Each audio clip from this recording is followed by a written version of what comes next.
vintage sand. Hello, everybody. Welcome to episode 2. Yes, we made it to episode 2. You know, it's like they say the second election in a new democracy is the most important. Well, a second episode is the most important for us. And here we are. We've made it to episode 2 of Vintage Sand. I'm Josh Cabot with my buddies John Meyer and Mike Edmond. And we are presenting our second episode, as we said in the first one, not as film professionals in any way, not as professional critics or filmmakers, just film lovers kind of gone a little haywire.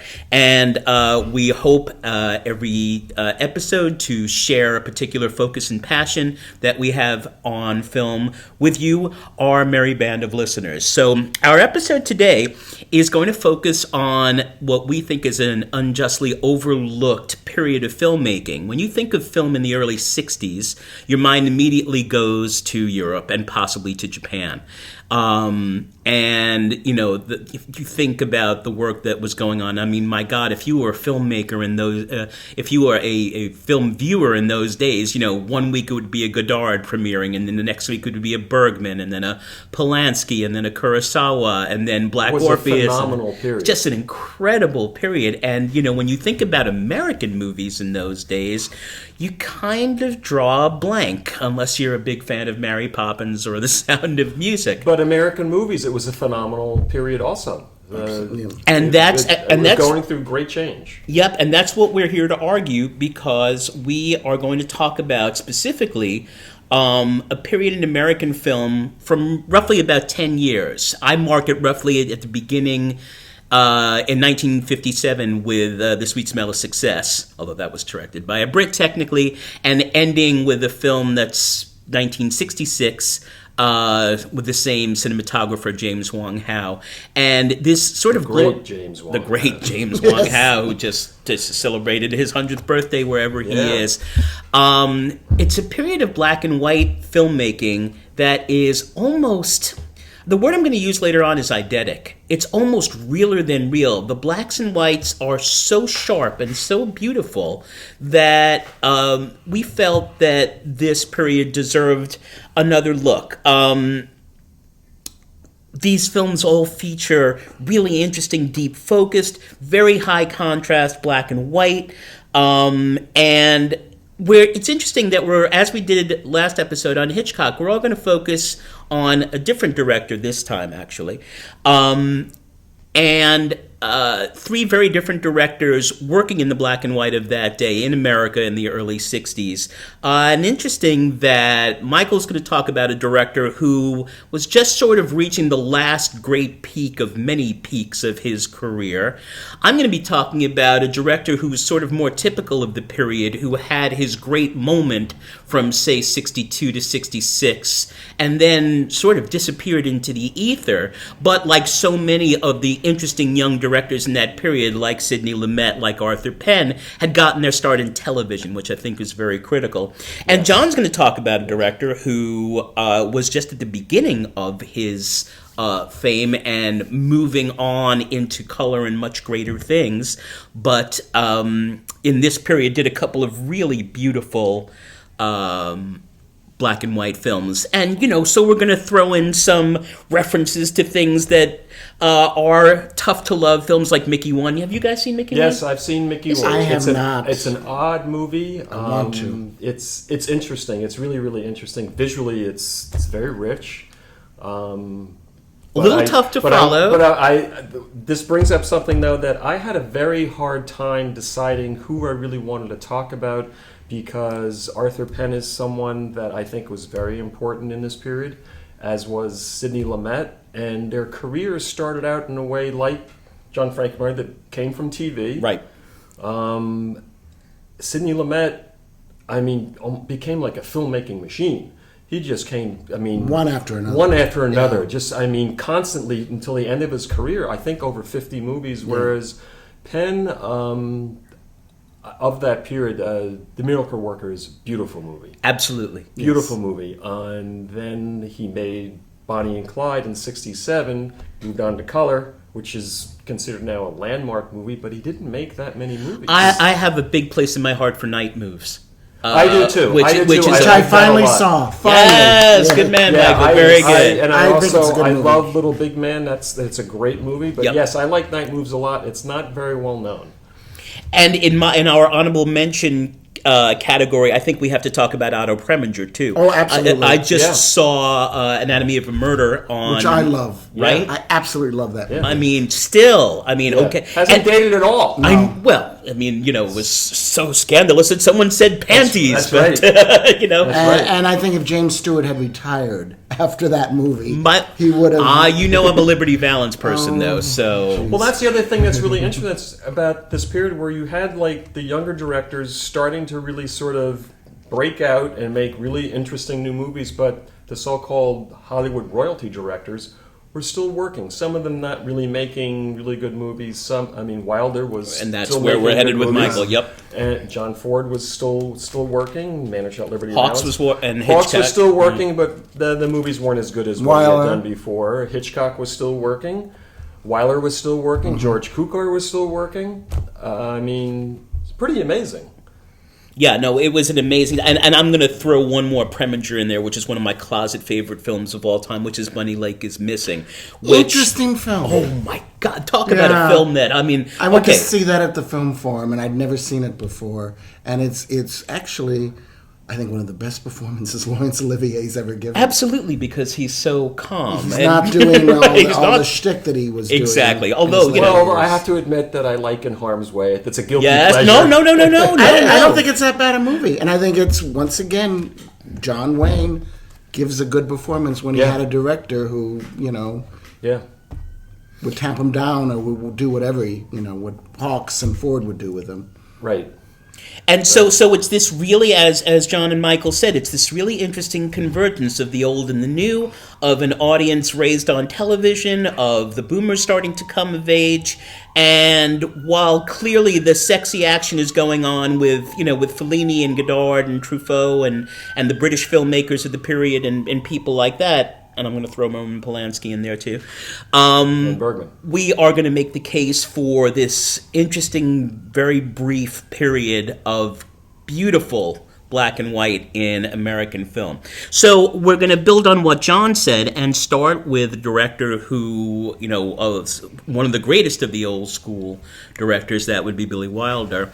And Michael's going to take us through some of those films. Yeah, well, Billy Wilder is my hero. I actually sat next to him at a restaurant, not next to him at an adjoining table. And my dad said it was the only time I ever looked excited over seeing a celebrity in my life. He was there with Right. three couples, Bob Newhart, Ed McMahon, and their wives. All I could do was just look at Wilder, and I just wanted to go and say something to him. Of course, I didn't.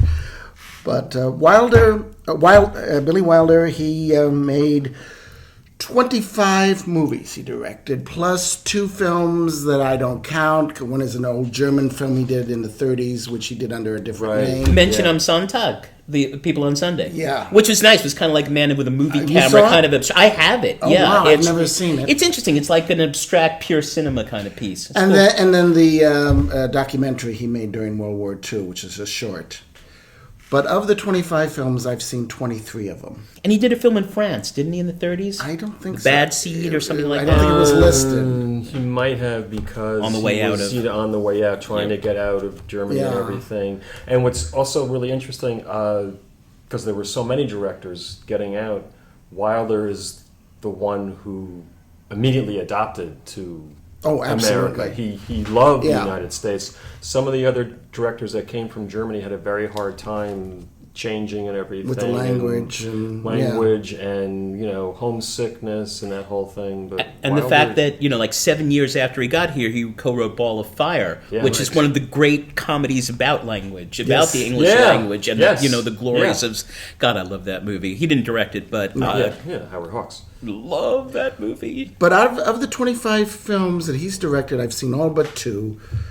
5 Graves to Cairo, and Yeah, I saw that I've one seen with Von that. Stroheim. That's all good right. too. and The Emperor Waltz. That's the other one. I have not Never seen saw it. that. No, I don't think anybody has. I don't think even Turner Classic has it in their library.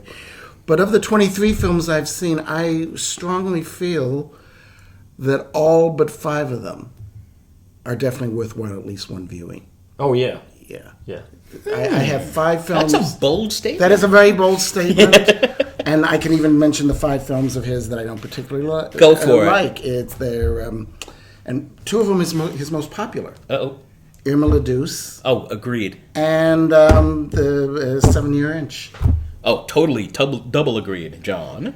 Well, it's 7-Year Itch. I like. It's okay, It's okay. but it's not. Fun. It's you know. really kind of a dated play, and I felt Yeah. it was dated even because Yeah, I finally watched it's- it. When I watch it now, I don't think of it as a Billy Wilder movie. No, that's it. And I don't love Love in the Afternoon or See, that one- Spirit of St. Louis. Spirit of St. Spirit of Louis, St. Louis is definitely apparently, I think he did Spirit of St. Louis By so gunpoint. so that he could do something else. yeah. It must have been. It must, because it's not a Billy Wilder movie. Not at all. But then, after that great run in the 40s, then he Yeah. hits his stride again. Well, I just saw Witness for the Prosecution was on Mm-hmm. the other. How do you like me now, Ducky? Which is brilliant. And then And, into the... so, and as John and I, who have worked on that play in acting class, it's far superior to the play. Yes, it is. Not surprising. Yes, it is. There's no nurse, for instance, in Yeah. the original play. And then just into that incredible trilogy of Some Like It Hot, The Apartment, and Right. and 1, 2, 3. And his other 2 movies that I don't care for are his later works, The Front Page, which I thought he massacred, Absolutely. and his last movie, the Buddy Buddy, which is sad. Yeah. It's just So, but you don't hate The Private Life of Sherlock Holmes? No. One of Oh, my... that's good. I love that movie. I finally saw that at the BAM, and I think I In understand his it. cut, or... I don't. I think it was. Yeah, it was his cut. I think as much as he could. There was some footage I think that's gone forever of that. I don't know. I know he fought bitterly with United Artists over that one. Why? I don't know. Well, Oh, well, it was 3 hours long, 3 and hours- there were no stars, and... apparently he wanted Peter Sellers originally for Sherlock Holmes, and I don't see that. Yeah. I don't see But that. I like Robert Stevens, and I like Stevens. Colin Blakely. I think it's a lovely But they film. weren't big stars at all. I know it opened at Radio City Music Hall and bombed there, and it was very sad. But all his other films, I think, are worth at least a look. I recently saw on Turner Classic a movie that I'd been avoiding for years, The Major and the Minor, which is hilarious. It's hilarious. It's a little uncomfortable, but... Oh, well, Yeah, there's a few moments, yes, Yeah, I it's not agree. a hashtag Me Too favorite, but... Yeah, but come on. When I originally heard the plot line, which for all our listeners who don't know, it's about a 20-some-year-old woman who gets on a train and only has a few dollars to her name, and she decides that she is going to go as a child. Where do we begin? Yeah. And Thank you, Michael. Your 45 minutes is up. Yeah. We'll pick this up again next week. Thank you. But I was, and I'm not a huge fan of Ginger. Wilder's version of Lolita. But it wasn't. Nice fit. It wasn't. It was funny, and I didn't find it really offensive at all. I don't. No, I don't think find too it many people- offensive, but there's definitely moments you kind of go, "Eee." I love A Foreign Affair. I think that's an wonderful. underrated film. Wonderful movie. Well, he got a screenplay nomination for that one. As well he should have. But anyway, the 4 I'm going to talk about is 60 to 66. The first one is The Apartment, and if anybody listening to this program has not seen The Apartment, go out and rent it. It is really, it's a movie, and to my estimation, gets better on every viewing.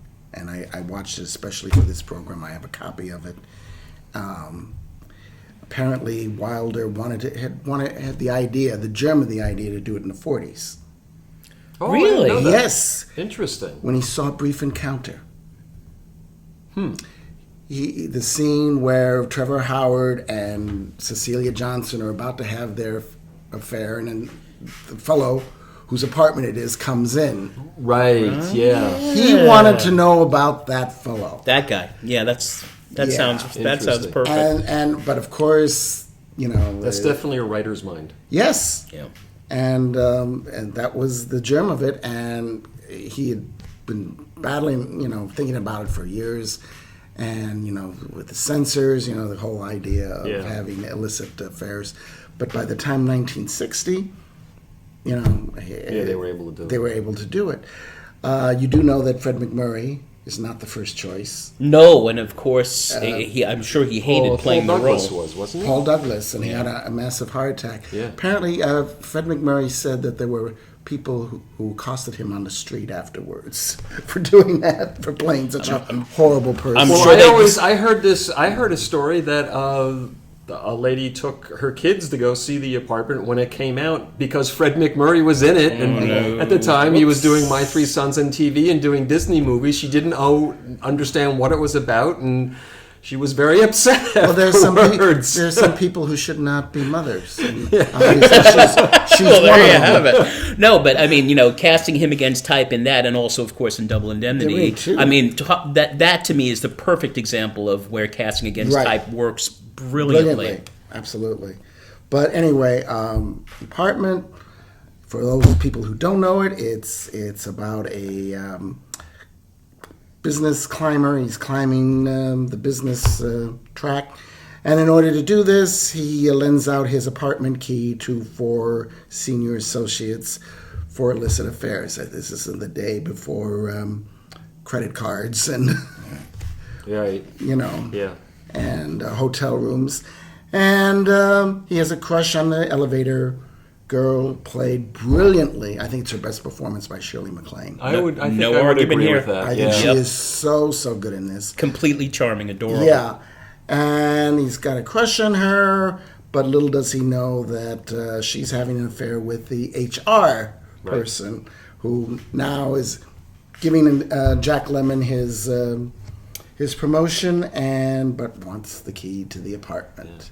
And it's actually, it's been called one of the great comedies. I call it a comedy. There's humor in it, but I very, agree. I think very it's Some Like It Hot is a comedy. Yeah. This Yeah. is a little different. This one is bleak. I mean, I think it's very hard to call. there's it a comedy. scene where Lemon finds out that McLean is having an affair with his boss, and Christmas Eve he goes into this bar, and the look on his face, the sad, devastated look, and in this horrible, sleazy bar on Christmas Eve.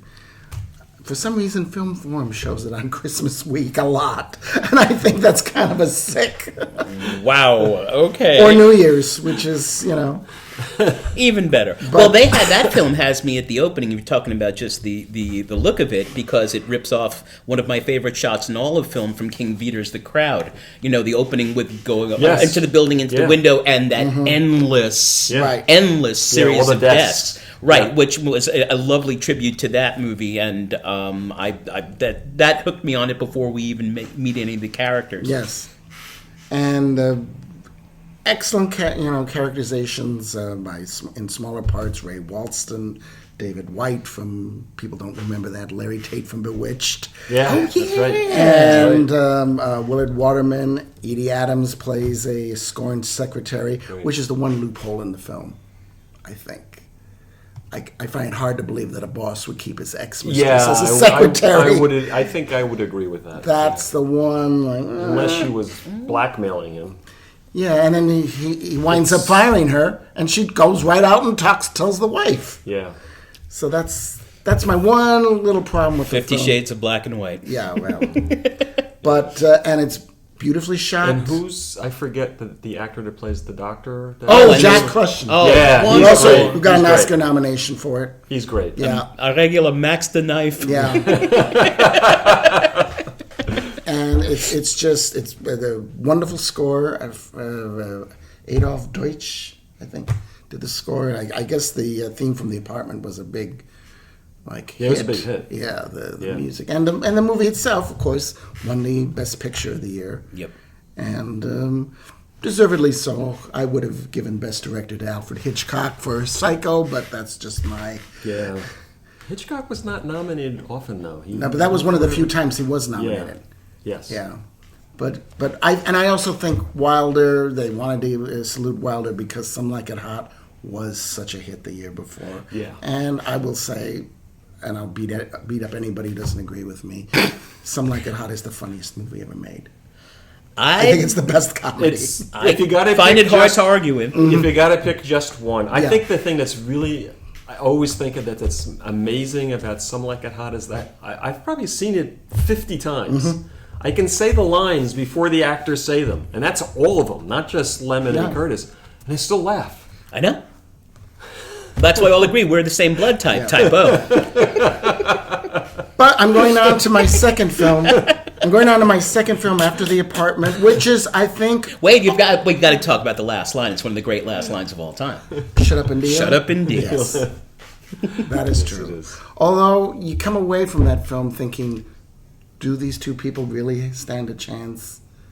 Because she's a pretty neurotic woman. Yes, you wonder. You kind of wonder. Which is another reason why I wouldn't call it a comedy. I wouldn't... Even the happy ending. I mean, you know... It's a bittersweet happy ending. You know? Heavy on the bitter. Yeah.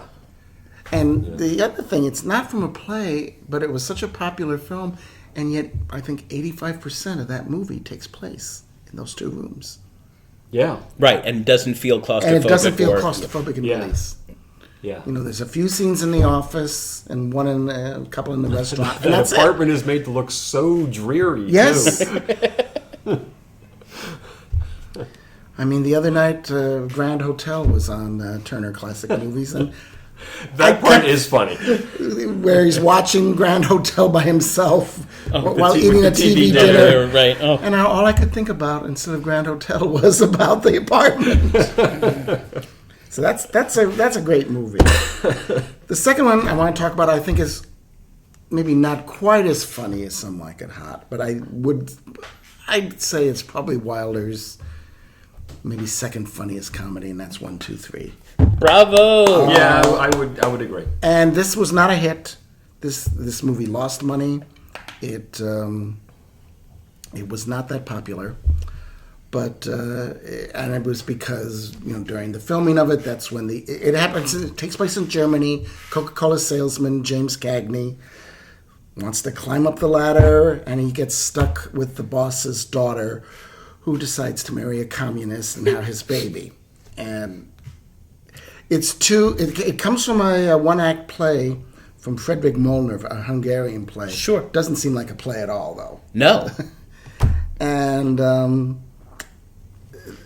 it's just, it's so ridiculous, but it is so funny, and it is one of like Howard Hawks, it's one of those things where every line it just goes zip, fast. Right. Well, fast. it's comedy as machine gun fire. Yes, and Cagney's your perfect And Cagney is perfect Yeah. for it, although from what I understand, he and Wilder hated each other. Yeah, well, Cagney retired after that film. That was enough.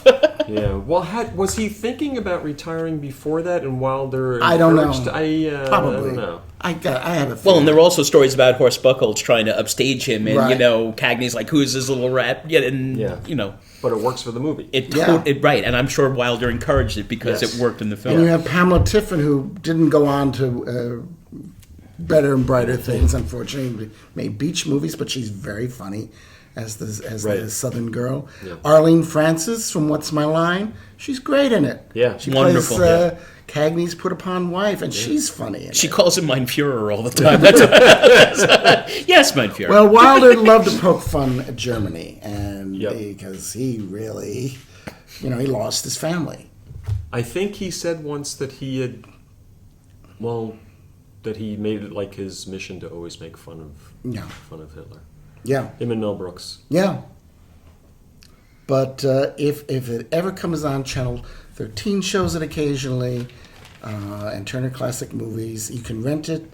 I believe they had a new print, because I know Film Forum had it like about 5-6 years ago. But to me, my parents always loved it, and usually when your parents sit you down and say, "Hey, watch this, it's hilarious," you want to kill yourself halfway through. I do know some people who do not like it. But it's a miracle because it's so, you were saying before, it's so topical. It's so July 1961 and the walls going up, and yet I still laugh at it. Even you cannot get the references. It's still funny. Yeah, it still works. And also a pretty bad supporting cast. I mean, what's her name who played Frau Ingeborg? I forget her Lilo name. Pulver. Lilo Pulver. Yeah, and not a great cast, No. but it as I say, it just works. Red Buttons has a wonderful cameo. Yeah. right. He's as a Marine. Right, and then he does Cagney. He imitates right? Cagney. Oh, okay, Buster. And once again, awesome. black and white, Panavision, beautifully shot, and I can't imagine this movie in color. Did Wilder use the same director of photography in those days? You know, I'm not sure. I'm not sure. I know he used the same art director, and this is when he started using Andrei Previn, I think, for music. But I forget about the photographer. And he brings back the three Russian guys from Ninotchka, Yes. which is awesome. Which, is, of course, is his own. Who he calls Hart Schaffner and Karl Marx. It's another one of my favorites. Frankly, I think it's a funnier movie than Ninotchka. Oh, definitely. yeah. I have some problems with the Ninotchka. I would agree. I mean, I know he worshipped Lubitsch, and Lubitsch did a beautiful job with Ninotchka, but it's not. It just doesn't hold up as well. Not really, no. Okay, the third movie I'm going to talk about is a movie that was pretty much hated by everybody. Oh, I know where you're going. And this is Kiss Me Stupid. Yeah. And yeah, I'm sure you're one of them.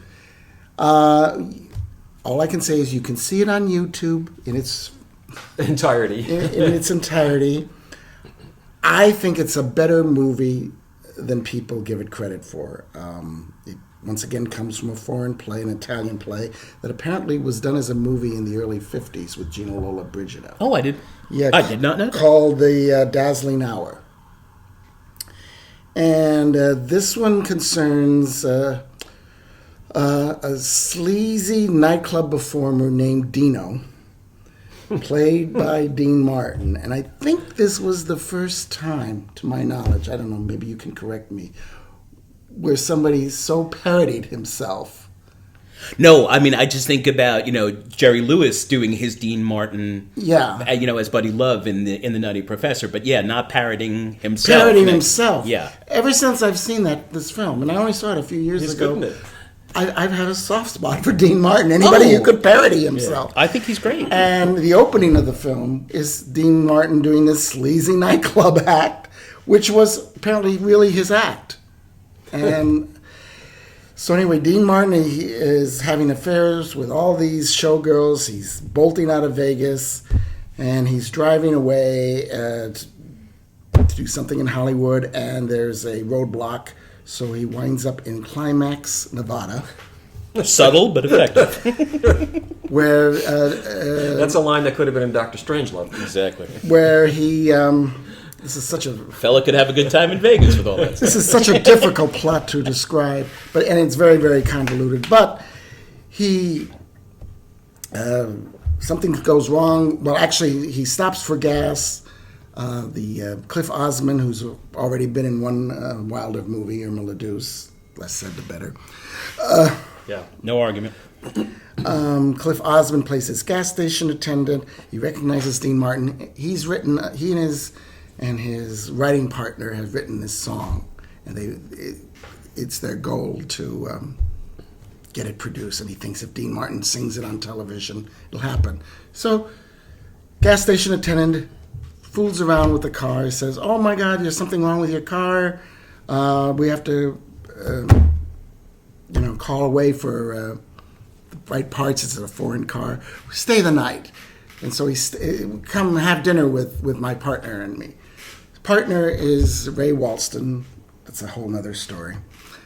Who plays a piano teacher who is insanely jealous. His wife is Felicia Farr, Jack Lemmon's real wife. Right. So they concoct this plan to get Dean Martin to seduce his wife, but they switch wives. They get rid of Felicia Farr. Ray Walston starts a fight with her. She runs out, and they go to the local whorehouse or the local speakeasy, whatever you want to call it. They get Polly. What was her? Oh, I don't know. Polly I can't think of Kim it. Novak? Polly the Yeah, Pistol. Yep. It was Polly the Pistol. That was her I just name. remember it was Kim Novak. And Kim Novak, who frankly I think it's the best performance she's ever given. I know. I'm sorry. Don't forget Vertigo. He's out of the podcast. You're out. I'm sorry. I agree with Hitchcock a little bit, although I love Vertigo is my favorite movie of all time. Never mind. I like Kim Novak in this movie. Oh, I do too. Yeah. Oh, totally. I like her in Bell, Book, and Candle too, but not Madeline Judy. That one I have a hard time. Bell, Book, and Candle, because I hear her and Stewart. Oh, yeah, I know. It's like, no. You were very apt pupil. No. Your hair. This doesn't work. But anyway, So more complications arise, and Dean Martin winds up sleeping with his real wife, and she gives him the song, and he sings it. And that's the last line of the film is "Kiss Me, Stupid." Now, the problem with the movie is the central performance by Ray Walston. Okay. He was a replacement for Peter Sellers, who apparently was hysterical in the film. Okay? From what I understand, Dean Martin couldn't stop laughing on the set. But he had a major heart attack. Making Strangelove, right? Strangelove? No, he well, I'll tell you what happened. Isn't that why he didn't play Slim Pickens' part? No, it's because when he was getting into the cockpit of the set, he sprained his ankle. Oh. And so was The truth revealed. Yeah. Strangelove was before Kiss Me, Stupid. That's what I thought. Yeah. Yep. I mean, he was making so many movies that that was. Yeah, there was that period. Shot in the Dark, World of Henry Orient. Yeah. My God, he was working. But apparently, anyway, they were going to hold it for him, and he just went back to England to convalesce, and then he spoke out against Wilder in the film. It created a lot of bad feelings. So they get It was originally he wanted Jack Lemmon for that part, but Lemmon had all sorts of commitments. Right. So they got Ray Walston, and unfortunately, Ray Walston's just a disaster in the part. He's like a cartoon character, but it's not funny. And I like Ray Walston, but he was just wrong for the part, and he throws the movie out of balance. For me, it's like the equivalent of, I think, what Marnie or certainly Torn Curtain is to Hitchcock. It's the moment when the bad feeling, in this case, the acid wit of Wilder, gets too acidic and never quite bounces back. It's like where Hitchcock's murderous, restraint that he sort of kept under wraps is allowed full bloom, like the murder scene in Torn Curtain, or the violence in Frenzy. And just it's almost though the falling away of the code and of censorship in the mid to late 60s was actually not a good thing for Wilder or for Hitchcock or some of those older directors. But I actually think that Kiss Me Stupid is a very moral movie when you get down to it. I'll give it another, on your recommendation, I will give it another look. Just look at it online. I don't have a copy of it, but it's on YouTube. I watched it. I thought when I realized I was going to... It turns up every once in a while. Once in a while, Turner Classic Movies has it. Once again, Andre Previn did the music. Widescreen cinematography. It looks good. There are little bits. Mel Blanc has a bit part in it. He plays a dentist. I forget who else is. There's other people just kind of show us up. But I think it's one of his most underrated movies because it was so wildly hated at the time. He also made the mistake of releasing it at Christmas. It's not a Christmas movie. No. Even though it takes place around Christmas. But like The Apartment. Like The Apartment. The fourth movie I'm going to talk about is The Fortune Cookie. Yes. And now this is the first Wilder movie I ever saw at the theater. I was about 11, 12. I loved it then. I don't love it as much now. I still think it's one of his worthwhile movies, mainly because of one performance, and that's Walter Matthau. Whiplash Willie. Whiplash Willie, who won the Oscar, and it actually really did make his career. That's an example of where the Oscar made someone from a character actor into a leading man, Walter Matthau. But and apparently, originally they wanted Sinatra for that role. Really? Which I think would have been a disaster. Yeah, I don't see that at all. No. But for those people who don't know The Fortune Cookie, Jack Lemmon plays a football cameraman for the Cleveland... I was going to say Browns. Cleveland Browns. Yeah. The sports ball team. And gets tackled by... I don't know my football terms. It's the running back. Yeah, he's running back. The running back. He runs out of bounds. Yeah. And he runs out of right bounds. into Jack Lemmon. Runs into Jack Lemmon, who's the cameraman. Yeah. Right. He falls, and he doesn't. There's nothing really wrong with him, but because of a childhood injury, his brother-in-law thinks this is a way of making money. of bilking the insurance company and the Cleveland Browns. Right. It's, unfortunately, it's one of the most misogynist movies that... There's that. I mean, Lemon only agrees to do this when he thinks his ex-wife might come back to him. His ex-wife who walked out on him with, she's a singer, does commercials. This woman, played by an actress named Judy West, I never saw her again. Huh? Is just one of the most unappealing people I've ever seen. And I don't know if it's the way she acted it or the way Wilder and I.L. Diamond wrote it. And it's hard to really like Lemon in it because you want to say to him, you're a decent guy. What do you see in this woman? And it gets very, very creepy. Also, the linebacker who tackles him becomes Lemon's friend and becomes almost his fairy godfather. Yeah. And that relationship kind of sours too. And it's almost Wilder trying to be really, liberal with race relations. It doesn't work. It's just, it was a successful film. Yes. And as you say, Matthau got the Academy Award. It's Wilder's last Oscar nomination for screenplay, but it doesn't hold up except for Matthau, and it's because whatever he's on, I don't know if he wrote his own lines. I don't think so. Wilder isn't that type. Wilder. They wanted Wilder to direct The Odd Couple. Yeah, that makes sense. And but he wanted to mess around with the screenplay, and it was in Neil Simon's contract that it couldn't be. So that's Wilder just took a pass. Right. So anyway, and that's also the last 1966. That's the last black and white. His film. last black and white. It's pretty much the last end of Hollywood doing black and white. That was the last year that the Academy had categories for cinematography. That's right. I was going to mention that. Costume design. And somehow James Wong Howe did not win. Haskell Wexler won for Virginia Woolf. Was afraid of it. Well, yeah, the cinematography, yes, and that is beautiful. Is so great. So that brings up something that's very interesting because there were several movies made during that period that were great screen versions of plays. Mm-hmm. That, The Miracle Worker, right. Yes. Long Days During Tonight, Right. Sidney Lumet, Mm-hmm. and Raisin in the Sun.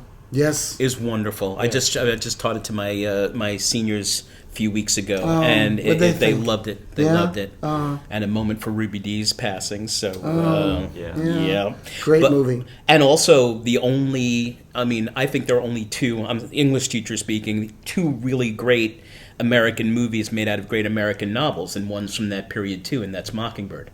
Yes. The other being Grapes of Wrath, of course, but that's another episode. Mockingbird is great, and it hasn't dated at all. No. I'm dreading. I'm not going. You heard about the play. Yeah, Jeff Daniels, written by Aaron Sorkin. Adapted, but you heard about the worst part about it. Uh-oh, what? The kids are not being played by kids. No. Yeah, they're being played by adults.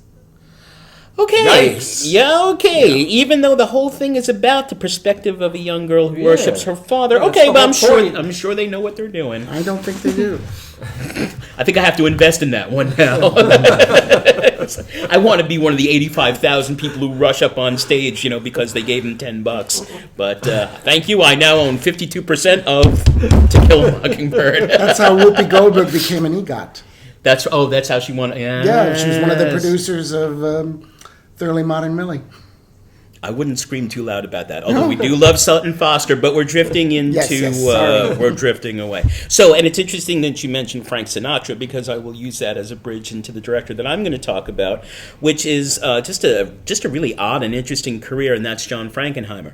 Frankenheimer was one of the most, if not maybe behind Lumet, the most successful director of those great American dramas, in the 50s on those shows written by people like Rod Serling and Patty Chayefsky, and came to film. And I maintain that the reason he is so good in black and white is because that's what he did for television and understood the lighting. And I think Lumet and maybe even Penn brought that with them as well. He did All Fall Down, which I think is a great film. and Birdman of Alcatraz, which is, a fantastic performance from Burt Lancaster. I'm not going to talk about those, and I'm also not going to talk about The Train. I happen to like The Train. I like The Train. I like right? The Train Also. too, and the photography in The Train is amazing. Right.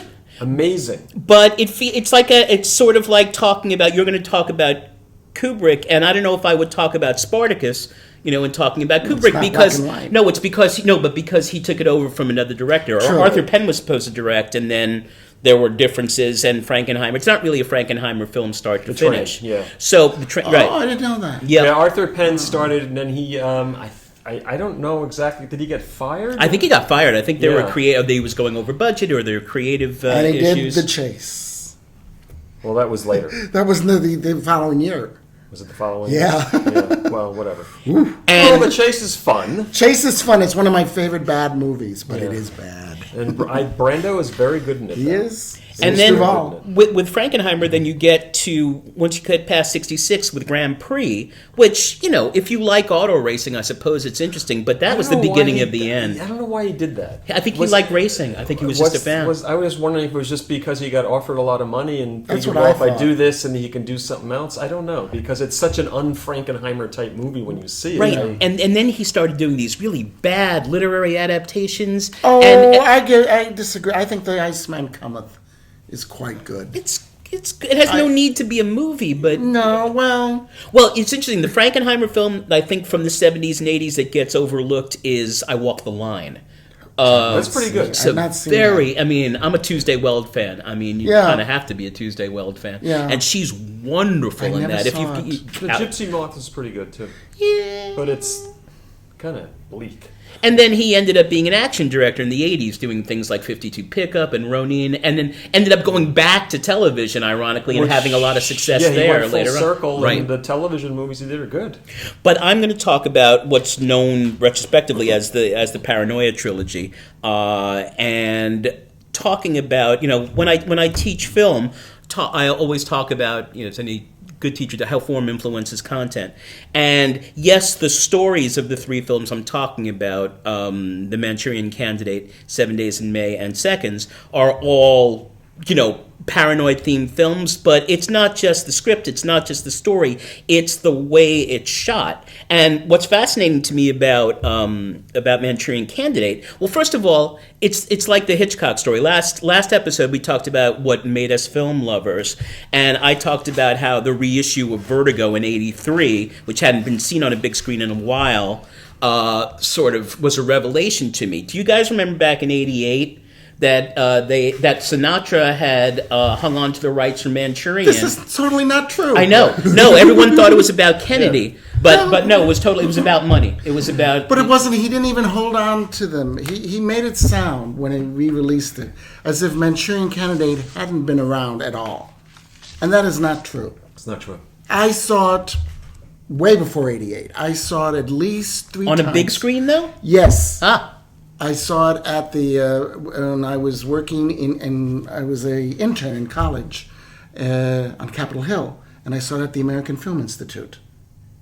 All right, but it being the theatrical screening. As far as theatrical, I could have ordered it for United Artists, through United Artists for college. Nobody else on my committee had ever heard of it, so I couldn't. Also, it had been on television several times. It had been on CBS In the 70s. and the 60s. Yeah, It had well, been- it was first on in the 60s. Yeah. I think maybe 2 or 3 years after it came out. Right. And then they showed it again in 74, and I Right. remember it distinctly because Saturday night. Because it was on Saturday night, and I was in my room in college, and I had to finish this painting, and I was like, I'm not going out at all this weekend. I'm staying in my apartment, room or whatever, and I saw that it was on. I was like, oh, good, there's a good movie. I've never seen this before. I've heard about it or whatever. And, I'm working on my painting, but about halfway through, I was no longer working on my painting. I was fixed to the TV. You were relaxing by playing a little solitaire, weren't you? All right. But when it was re-released in '88, Sinatra made it sound like Yeah. he had withheld, that it hadn't been seen at all. Right. And I was like, not true. I've seen it 4 times. And he suggested that it had been pulled because he was very close friends with Jack Kennedy, and that was no, it was not that at all. I had never. He was. Yeah, They had soured though. a little bit. And also the fact remains, The Manchurian Candidate was not a successful film. No, it was a terrible failure. Yeah. That's why the whole split of the money was really at the real root of its not being theatrically re-released. You couldn't get it on VHS for years. That Right. was true. Yes. And so I saw it in '88 for the first time, and I was completely blown away by it. It was like, where and when did this come from? Yeah. And the question that I wanted to bring up with Frankenheimer in these 3 films especially is, why, and I would ask this of my film students, is why choose to make these films in black and white? In fact, I had to remember, because you see like when Josie, his girlfriend, Lawrence Harvey's girlfriend, comes in and she's dressed as the Queen of Diamonds. I had to remind myself that that's not in color. You don't see the red. It's all black and white. And it almost, why do you think that Frankenheimer, who had color at his disposal, obviously, chose to make these films in black and white? But they were still going through a period where black and white was cheaper. Yep. So you think it was an economic... It might have been. It could have been just simply by choice, which was probably true. It was. I mean, I know that in the 50s they continued to make the black and white movies because it was cheaper, and also because a lot of the TV networks wouldn't buy the rights to color movies because so few people had color TVs. Right. Of course. Yeah, that actually makes a ton of sense. And the same thing in the early 60s. Right. Yeah. But I like to believe that I could, as Michael said of one of Wilder's films, I could not imagine any of these films in color. No. These films have to be in black and white, and because they did remake Manchurian Candidate. Let's not even talk about that. Sorry, the spirit of Jonathan Demme, wherever you are.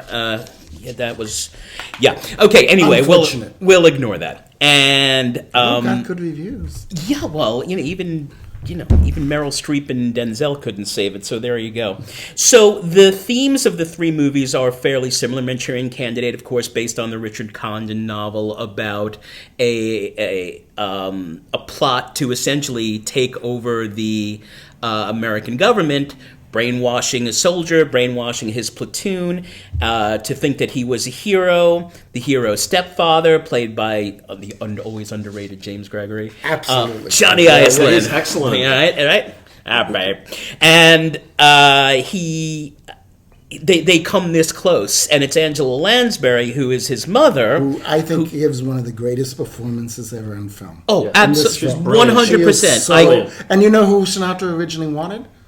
Lucille Ball. Oh, God. And Frankenheimer talked him out of it. I think what he did was he showed rushes of All Fall Down.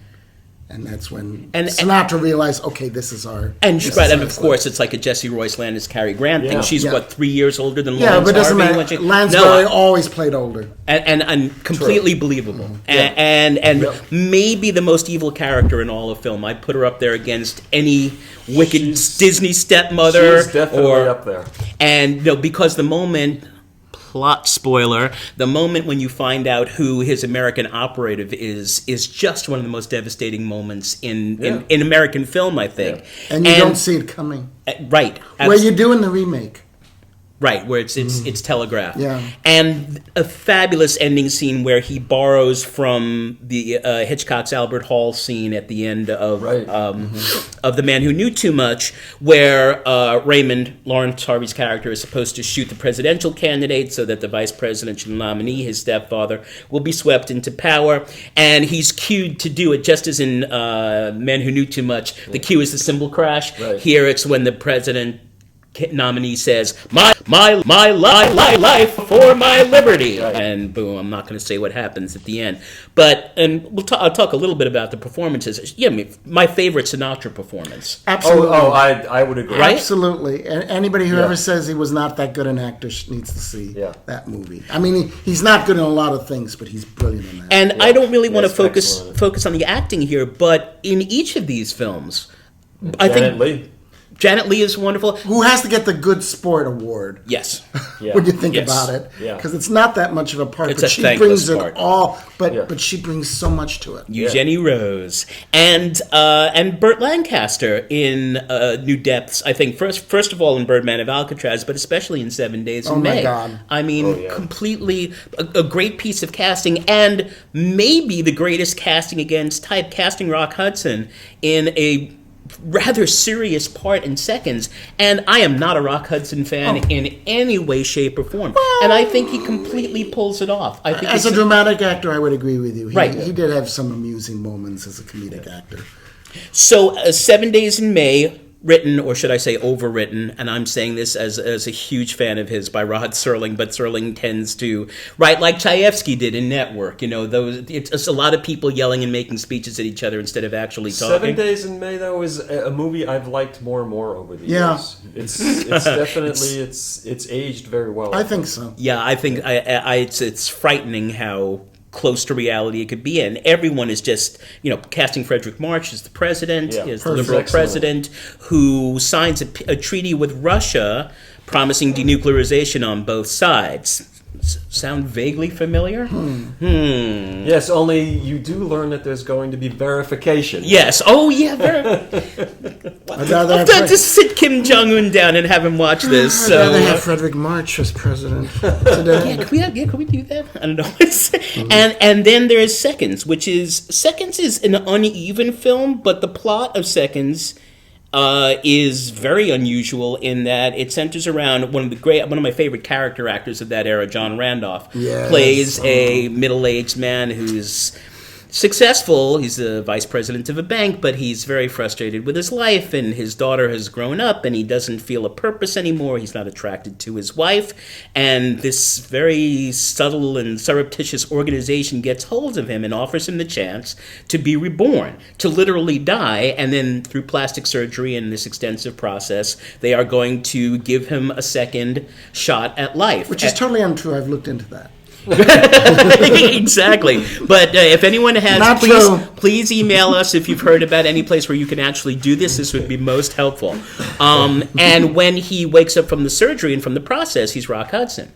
And he's become a painter, and they plant him in a colony of other quote-unquote seconds like himself in Malibu. And at first he's kind of finds the adjustment hard, but he eventually sort of revels in it, and the revelry gets a little out of hand, and he breaks the company rules. He tries to go back and get in touch with the people he loved in his original life. And to say that things don't end well is greatly underestimating the case. I would say that the ending of Seconds is one of the 10 darkest endings of any American movie. I saw Seconds when it came out. My sister took me, and it shattered me, actually. I understood what was going on. Exactly. I mean, granted, I was 11, but it really, I do remember that ending. And oddly enough, I've not seen the film since. I never see it around. Criterion just released it on a version which I think I'm going to get because I should get it. The cinematographers on Manchurian Candidate and 7 Days in May were both TV cinematographers, people who had made their name in Lionel Linden in Manchurian Candidate and Ellsworth Fredericks in 7 Days in May. So no one knows. And then, of course, James Wong Howe. There's so much, though, to look at in these films. Yes. First of all, the camera placement. You get cameras everywhere. There's a lot of shots, especially in 7 Days in May, where the camera's where a security camera would be today. Up high, mounted high, wide angle, and it gives you this really creepy feeling. I'm not even sure why. Like we're watching something we shouldn't be watching, or... It's really interesting, and of course, in terms of camera placement, James Wong Howe, although he and Frankenheimer fought a lot about how this was done. Really? Howe thought that Frankenheimer was just being gimmicky at some points. But for example, towards the end, when Rock Hudson is being wheeled on a stretcher down a corridor, and the camera is strapped to the gurney, and it's just terrifying. And I love that. There's also, I don't know whether the technology got better, whether the lenses got better, or the film stock got better, but this deep focus, he's always doing the Orson Welles thing, where he's got a very sharp, very intense close-up, but you can see everything in the back clearly, which is very disorienting and disturbing, and also gives you... All this, I think, gives you the sense of not having your feet firmly on the ground, which, for films that are about different kinds of paranoia, actually makes a ton of sense. So lots of deep focus. One of the things I also noticed about the three is that there are screens everywhere. Everyone's always watching everyone on screens. Well, there's a magnificent shot in Manchurian Candidate where they're at the hearing.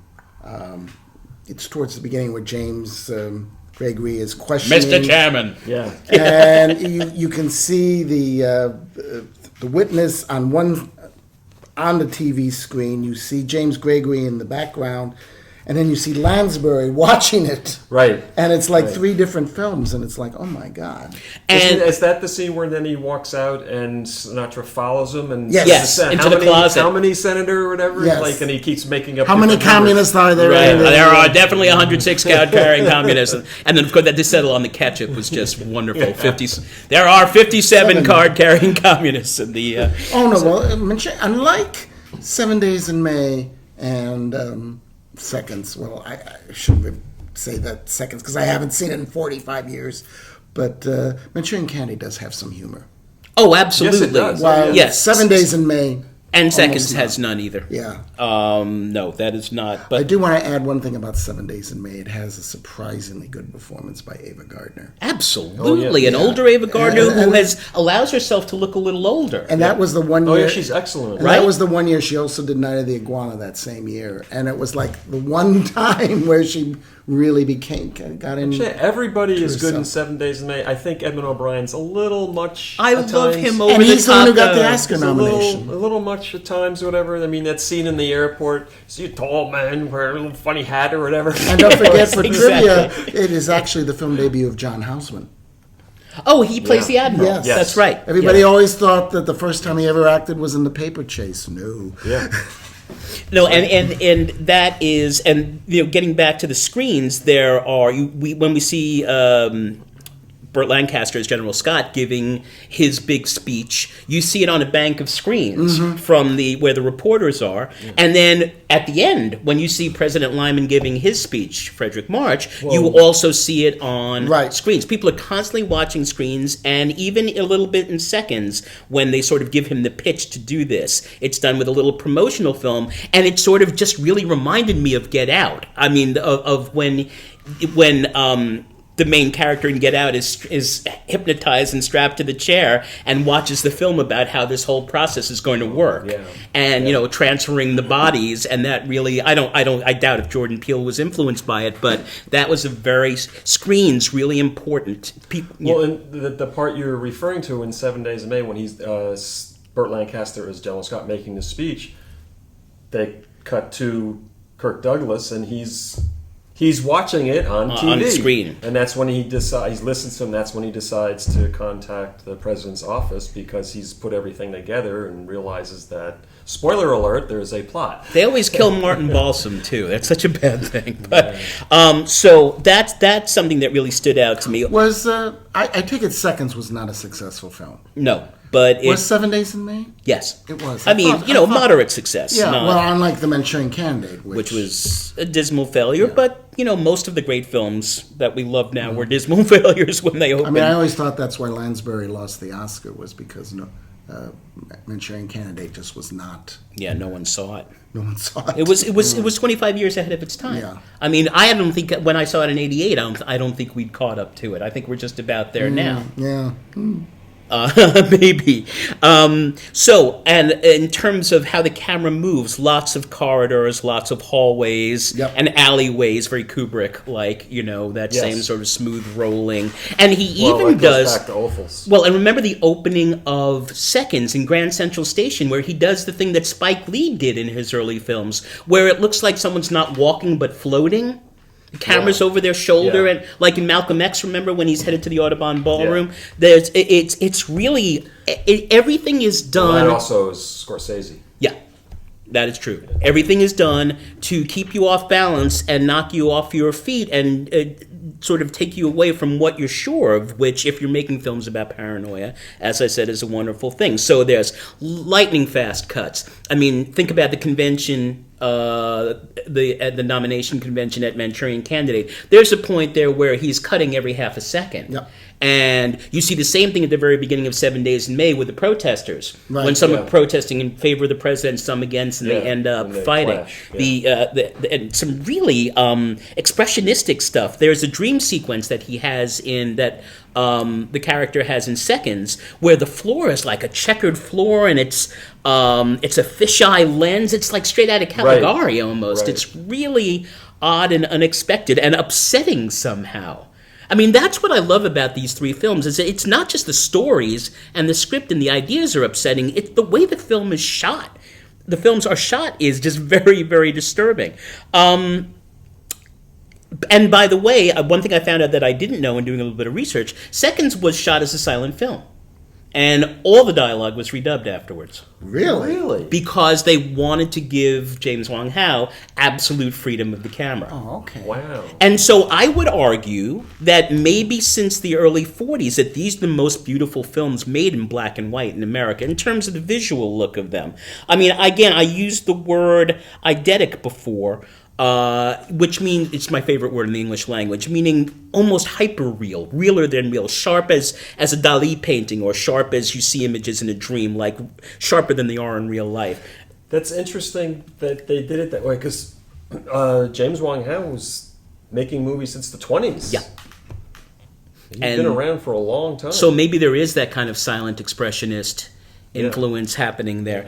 And again, great work from the actors, but I think what makes... Wasn't Will Gere was the doctor, And right? of course, that's the genius of Seconds, that no one asks, if this is such a wonderful process, why is an old man the head of the company, right? It's just like, that's your first... I was sitting there, it's like, wait, why didn't he go through the process if it's so wonderful? Right. And that's your first hint that becoming a Second might not be all it's cracked up to be.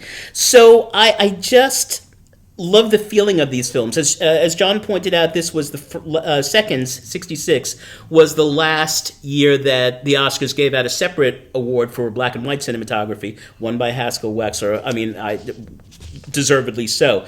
But there's something about the black and white and the deep focus that, and the editing, it just gives you this wonderfully off-kilter sense of paranoia, of things happening that you don't understand, that are beyond your control, forces operating, and that's sort of whether it's the communists and the takeover in Manchurian, whether it's the military in 7 Days in May, or this evil, interesting company in Seconds, that there are forces beyond your control, and the filmmaking style is a visual correlative to that. And I think the three of them, again, Frankenheimer's career just kind of went up in smoke, essentially, but those three films, again referred to generally as the Paranoia trilogy, are well worth seeing if you haven't, especially Seconds, which is the least well-known of the three, and possibly the most interesting of the three, although Manchurian is just about perfect, too. And 7 Days in May, I'm with you, John. Really 7 Days in May is just about perfect also. Criticize either. Manchurian Candidate, occasionally Lawrence Harvey is a bit much. There are a couple of scenes where you kind of went, God, you are a jerk. Exactly. Well, that's part of the theme of the movie, too, that he's unbelievably... Raymond Shaw is the kindest, loveliest... and he's an incredibly unlikable person or whatever, and it's just... lovely film, and please ignore the Demme. I love Jonathan Demme early on as a director, but please ignore that that remake. So, and I was also thinking, I was speculating that this period of really extra sharp, eidetic black and white begins with McKendrick's Sweet Smell of Success in 57. But I might also throw in Kubrick's first two black and white films, The Killing and Paths of Glory. Paths of Glory, the photography in Paths of Glory is gorgeous. Stunning. The sharpness, it just like leaps out of you. It's almost a 3D. And so we'll use that as a clever segue. Not only that, but it's the battle scenes in Paths of Glory. I'm sure that Kubrick did a lot of research. He loved researching everything. I'm sure he looked at hundreds of photos of World War One, battle and everything, because it's so real. So real. Incredible. I love both of those films. But are you talking about those, or you're moving on? I mostly because then he did Lolita, which I think is a good movie. Right. We're not counting Spartacus, really. No. It's not really. It's not really his movie. Right. You see some Kubrick touches. It was in Anthony it. Mann. Anthony Mann, right? Yeah. No, I think he got sick or had a heart attack. I don't know. And Douglas basically fired him. said, "You owe me to Kubrick. You owe me one for putting you on the map with Paths of Glory. So direct this movie for me." Yep. But I think Lolita is about as good as it could have been given the time it was made. Yes. Because they had to change the age. There's some things that had to be changed. The Claire Quilty character was made much bigger than in the book. I think James Mason is brilliant in it. Oh, fantastic. My favorite performance of his. I think he's brilliant in it. Bless you. And what's really interesting is that the movie that was made later by Adrian Lyne, where it's very faithful to the book, I don't think it's as good. No, I completely agree. Yeah. But I'd like to focus on Dr. Strangelove. Okay. The thing that still absolutely amazes me about Dr. Strangelove is you have to remember when it was made. It was just incredibly audacious to make this movie. When it was released, it was only 15 months after the Cuban Missile Crisis. And to make a satire out of the possibility of a nuclear holocaust is just absolutely crazy. We were talking about Lumet before. Did it come out after or before? It came out before, but apparently something happened where they thought maybe Failsafe was going to come out before, but it didn't. The original release of Strangelove was supposed to be around the time of the Kennedy assassination. The premiere was going to be November 22nd. You're kidding. Oh my God! One to grow on, kids. Did not know that. They had to delay it. In fact, there was months. There was a scene at the end of the movie that was cut. Kubrick said that it was cut because he thought it just didn't work. The pie fight? There was a big pie fighting scene that they filmed that was going to be the last scene of the movie. Kubrick said that he cut it because it just didn't work. It became too slapstick, and that people were starting to lose it and laugh and everything. But also there was a line in the movie that the George C. Scott characters when Peter Sellers as President Muffley gets hit with a pie in his face, and he says, "Our gallant young president has been struck down in his prime." Oh my! And in Columbia, when they saw that, said, "You got to cut that scene." Is that scene available anywhere? Is there access? I don't know. I've never seen it. I've never seen it either. But I didn't. Apparently, there is a shot in the movie where you can see the pies in the background on a table. Yes. Yeah. Well, definitely see food. I didn't realize they were just pies. Yeah, no. When Peter Bull is taking pictures of the big board. Yes, the big board. Yes, but Mr. President, he's going to see He's the big board. And it's interesting as we bring up George C. Scott.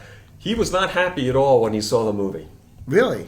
No, because he didn't like doing it over the top. And Kubrick always kept encouraging to do more or whatever, and told him that, no, that's not going to be in the movie. And he said, let's just do it that way so you can loosen up or whatever. And George C. Scott went along with that. And then when he saw the movie, he was very angry. He said, you were using these shots or whatever, and you said you weren't going to do that or whatever. And after that, it was like, I'm never working with you again. To make a satire out of the whole premise of nuclear holocaust, only 1 year after the Cuban Missile Crisis, and it did well. It did well. It made money when it came out. Sure, it did better than Lolita. Yeah. Well, I think Lolita did well too. I don't know. I think it did. I don't know. I mean, the funny thing with Lolita, this I got to mention. You do know about the script. No, that Nabokov wrote the script. Yeah. He's credited with the script, and apparently not a single word. Kubrick found it totally unfilmable, and he just basically rewrote it, but he let him keep the credit. In fact, Right. he got nominated for an Oscar, and he didn't write a single word of the final script. Yeah, interesting. But yeah, apparently it was just unfilmable. But what is really focused on in the movie is the whole concept of mutually assured destruction. Right. Yeah. Matt. And, The doomsday machine. Yes, and Kubrick did a lot of research. But it doesn't work if you Did he don't have tell to say- everybody about it. I mean, he did a lot of research before. He loved doing research. And I didn't know this, that when they were writing it, the part of Major Kong, which was, he wanted Sellers to do that, but Sellers had hurt his ankle and couldn't do that part. Originally, when they were writing it, they had John Wayne in mind. Oh. Interesting. Interesting is right. And apparently, as soon as they offered it to him, and he turned it down immediately. Yeah. Well, Yeah. I mean, he had the Green Berets coming up a couple of Yeah. years later. So. Yeah. I mean, that's Wayne didn't strike me as somebody who had a sense of humor about himself. No. No. No. But Kubrick never told Slim Pickens it was a comedy. Yeah, but how many dramas did Slim Pickens do? Yeah, I know. I know, but he never told him it was a comedy. He encouraged him to play it straight as Slim Pickens could That's do. it. Right. I mean, Because Slim Pickens, that's what you get. In fact, James Earl Jones said that when he met him and everything, he said, that's him. yeah. He met He him, is was Major wearing a cowboy Kong, yeah. hat, the whole cowboy outfit, cowboy boots. That's how he dressed in real life. Yeah, but I mean, I never really considered Slim Pickens a serious. I never thought No. about him doing Shakespeare. But what I realized, though, is when I watched it again recently, was that I didn't enjoy the movie. Really? I would still recommend it to anyone who's never seen it. I think it's an excellent film. It's beautifully made.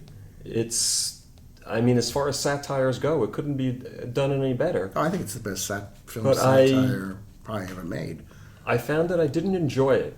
because. And I think it's because since seeing the movie many, many years ago, I have read that it is possible. Yeah. Oh, I remember seeing it in the early '80s on a revival screen, and not finding it funny. But this was like 6-7 weeks after Caspar Weinberger wrote out his thing about Right. a winnable nuclear Right. war, his manifesto, and I didn't. Once again, like you, I didn't find it funny. I've since watched it again, and Right. I think maybe it depends who's president. I don't know. But there was an actual, I forget, I don't know what term to use or whatever, that Eisenhower had put into action because it was brought up to him that what if there is some sort of attack and you're killed first, who will be able to give the word to retaliate? And so there were some high-ranking officers that had authority to send bombers off with their nuclear weapons. to protect our precious bodily fluids. Yes, that's right. All right. That's right. Sterling Hayden. Yes, there's much sexual imagery Oh, it's and all sex, innuendo. It's all over the place in the movie. And the reason it's in there is because when Kubrick was doing research and met people at the Rand Corporation, which was referred to as The Bland Corporation, in the movie, yes. they referred to everything in sexual metaphors. Wow. They that's called really creepy. nuclear holocaust as wargasm. Okay then. Yeah, and I think that was a way for them to deal with it. They would make jokes and stuff like that, a gallows humor, and So we disarmed North Korea just in time, you're saying? Okay, just checking. Okay. But it is funny because that is really the last film that Kubrick ever made which had much of a sense of humor. I mean, most of his... yeah. I think Eyes Wide Shut is hilarious. It just doesn't mean to be, though.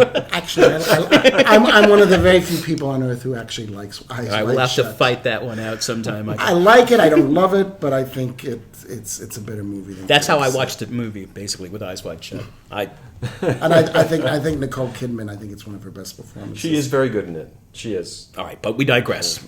We digress. So if you don't know the plot of Dr. Strangelove, Jack D. Ripper, General General Jack D. Ripper, played by Sterling Hayden, has sent the code in for one of his bombing groups to go ahead to start a nuclear war. And the reason is because he believes that the Russians are putting fluoride in the water and that it's damaging our precious bodily fluids. And when did he discover this particular... During the act of love. During the act of physical love, Mandrake, yes. Yes. And Mandrake happens to be an herb that is considered to be an aphrodisiac. Yes, that's one of the characters played by Peter Sellers. I think he's excellent as Captain Mandrake. He plays 3 different characters: the President Muffley. See, that's my favorite of the 3. Merkin Muffley. The first time I saw Strangelove on TV, I was older, like 13, 14. I didn't realize that was Peter Sellers. Yes, he's made to look a little like Adlai Stevenson. Yeah. Yes. I did, and he has a perfect American accent. Yeah. Yeah. And when I remember my mom was telling me that's Peter. No, that's not. And he didn't want to do the Major Kong role part. Kubrick kept encouraging him to do that, and he had to listen to a Texas accent. And when he was ready to do it, that's when he injured his ankle when he was getting into the cockpit. So Probably did it deliberately. Yeah, maybe. Sellers was not an easy person to work with. No, he was not. He was not. No. He was not. And his Dr. Strangelove, and his, they say in the movie what his original name was, whatever. George Some C. long Scott. German name. Yeah, some long German name, George C. Scott says. Loosely based on Henry Kissinger, right? No. I don't know why people say that. Only It retroactively. was based on Werner von Braun. I think Henry Kissinger rocket- is based on Strangelove. Yeah. The rocket scientist that America acquired from Nazi Germany. So, yes, General Turgidson. Buck Turgidson. Yes. Keenan Wynn plays Bat Guano. If that is indeed his real name. And guano happens to be the excrement of birds that's used as fertilizer. Yes. Another sexual reference. It's throughout the whole movie. But yeah, it's very interesting though how this is something I'm aware of or whatever more and more is how your reaction to a movie can evolve over years. Especially good movies. Yes. Yeah. Yeah, there's many good movies that I've seen the first time I saw it many years ago. I didn't care for it that much, and now it's like, wow, it's a great movie. So, and as I said, I want to emphasize, I still think Strangelove is an excellent movie. He of course he was in color all the way after 2001. What are some of the shots that, or the visual things that stand out to you, the artist person? Oh my God. One is the set of the War Room. Yeah. It's amazing. Ken Adam. It's amazing, right? yeah. Who did all the Bond films, the villain's lairs. It's amazing, and people said that when they saw the actual set, they didn't really think much of it, but because of the way it was photographed and lit, it just looks amazing on film. And it's interesting because he switches back and forth between some deep focus and some long focus where you feel like the character's right there in front of you or whatever. And then there's the part with when the troops come to try to take over the base. With the handheld. Or whatever, and it looks like newsreel footage. Burleson Air Force Base. That's yes. right. That's right. Peace is our profession. You see that sign throughout the entire movie. It's always there. Always. Amazing. One of the opening shot or whatever is after you're seeing the planes. Is then at the Bland Corporation with Captain Mandrake, and it's in the background. Peace is our profession. I think the bomber shots, all the scenes where they're preparing. Yes, the documentary absolutely, Michael. feel. Yep. Yeah. Very much. It looks just so much like a documentary. It's so real. Yeah. Yeah. It's really. In fact, I'm sure if you didn't have that music in the background, I think people would not have laughed at all. Yeah. No, I would agree. Yeah, the use of the music in the bomber scenes. Yeah. Oh, and I kind Johnny of comes marching home. Marching Home, which was originally a Civil War song. And it's very interesting to use that song because it was originally written for people who were longing for their loved ones to return from war, and here it's sort of inverted as kind of this ultra patriotic song or whatever, but at the same time inverted again. Well, and it's made fun of. And then that's built on in the ending, Yeah. you know, which is maybe the greatest ironic use of music ever in a film. I mean, Yes. with the nuclear explosions and, you know, Right. We'll Meet Again. Yeah. Which was the World War II song. And Which just apparently stunning. was Spike Milligan's idea to use that music. Really? He worked with Peter Sellers. He suggested that. Brilliant. Yeah. Yep. So, one almost wishes that that Kubrick had done at least something else, although the color of 2001 and Clockwork and Shining and Barry Lyndon and, you know, everything that followed are so beautiful. But I just had the pleasure of seeing 2001 in 70 on a big screen over on 12th Street, and it was, you know, it's the only way to say it. It's the slowest movie ever made, but I was riveted to it. You can't watch it on TV. And it's very just one other detail to share with you before we wrap it up is that I went with my friend who's about my age. I'm in my early 50s, and we were among the older people Oh, sure. at this. I'm not surprised. Kubrick's reputation, unlike a lot of directors that the three of us love, has gone up. I was surprised when I went to the Bergman Festival at the Film Forum. You know, it's his centennial. How many young people there were in the audience. And I think maybe they were sent there by their film teacher. Yeah, I was going to say, how many of them liked the movies? I don't know. And I wonder how many of the young people that you saw in the audience liked 2001. The impression I got afterwards, I mean, there was a huge standing ovation Oh, for really? it. Yeah, Wow. and people, Okay. Wow. people really see. I expected a crowd that you'd see at, you know, so my wife just went to see My Fair Lady, and, you know, at 50 something, I can't say how old she is, she was among the youngest people there. So I expected that kind of crowd at 2001, and that's not what we got. So there's hope for us as a civilization yet, gentlemen. It's interesting that you say, because 2001, it is a slow film. Yes. The way it's edited or whatever, but with purpose. But it was even, the part with the apes was even longer an original release. And that's one little part of the movie that I have a problem with. I think that part could have been cut even a little bit more. Then I think we would have all ended up like Hal. So they totally ignored our idea for having, if they were going to have Faye Dunaway and Warren Beatty present the Oscar last year, they should have had Keir Dullea and Hal present this year. I hear Keir Dullea wasn't available. Yeah, I get him. He must have been really busy hanging out with Gary Lockwood and all the other. But it turns out it's not La La Land. So I just final thoughts, exit question, as it were. What do you love now still about black and white? Everything? Yeah, but why? Dig a little deeper. Why? Boy, Why is that? Not just in old black, new films made in black and white. Yeah.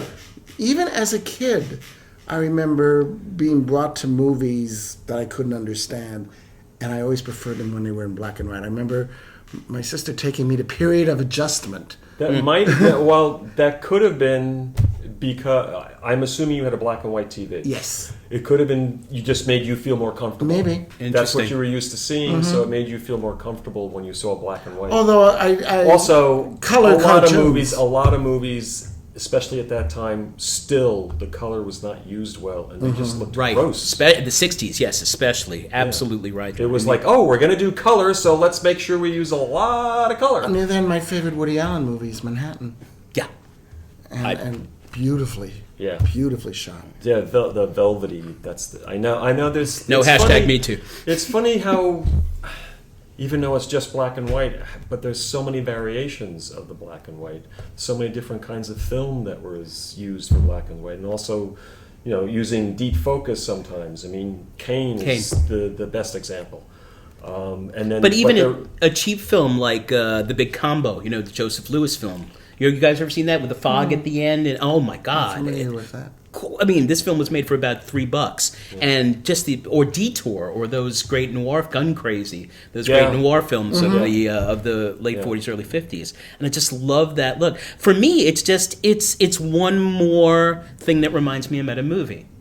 It's something that is separated from reality. Most of us don't see the world in black and white, and so it immerses me more than the experience of it not being my life. Yeah.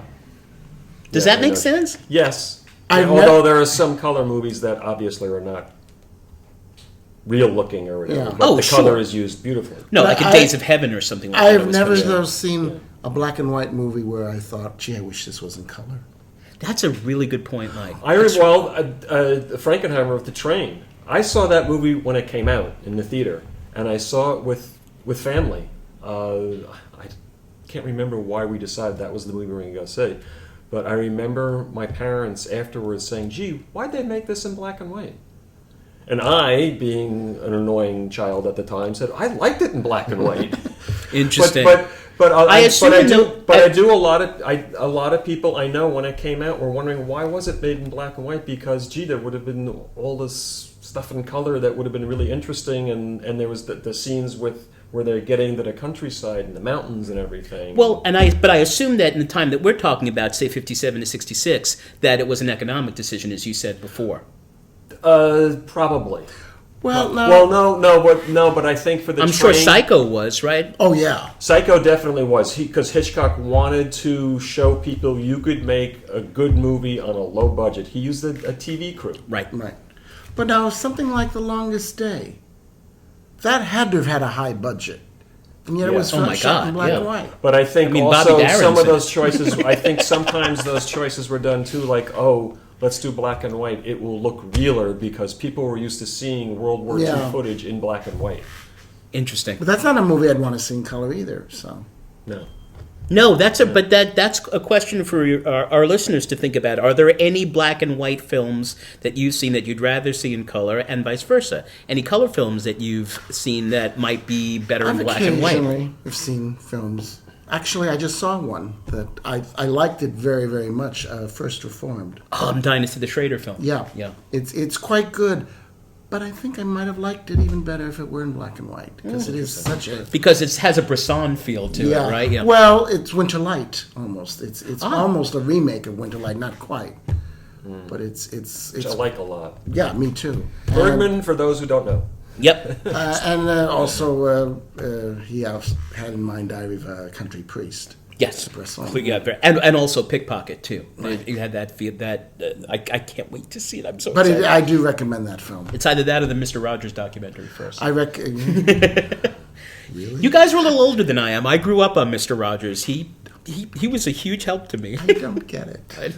I'll explain it to you sometime. Well, no, we're a little too old Yes. to understand Mr. Rogers. Right. I think you're Remember, sort of guys, on I the was cusp. 4 when Sesame Street came on, so Yeah. I was Yeah. the sweet no, spot. No. Almost everybody from like your age group and younger or whatever, Mr. Rogers was a really important thing when they were really, really young or whatever. And also, Mr. Rogers was a great person. Great guy. Was he? In real life and otherwise. Yeah.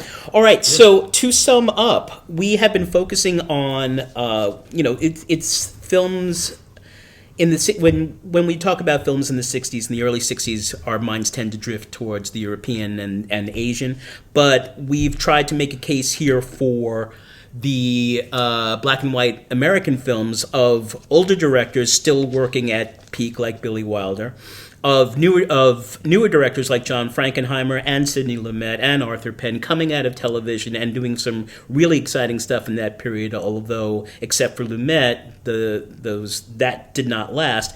And of course Kubrick working in black and white before the opulent color of everything that came afterwards. So, and James Wong Howe is our hero today, right? Because it really begins and ends with him. There's and a really interesting backstory about James Wong Howe. Shoot, we'll end with that. Because he had married someone who was white. White, that's right. And interracial marriage was illegal in California at the time they were married.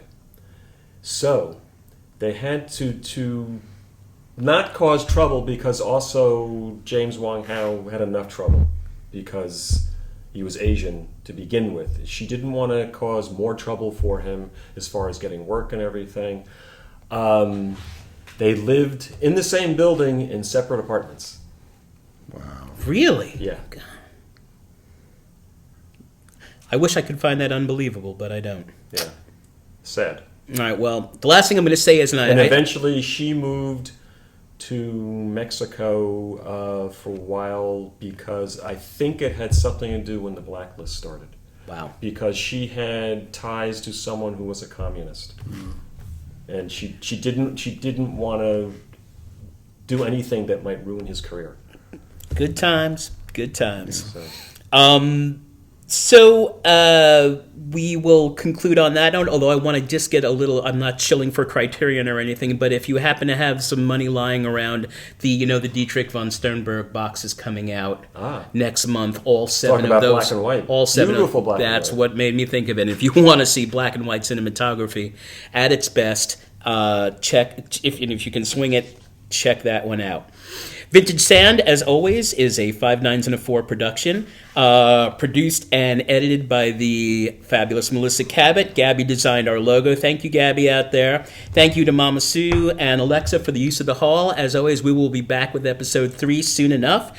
And now that episode 2 is over, why not pass the time by playing a little solitaire?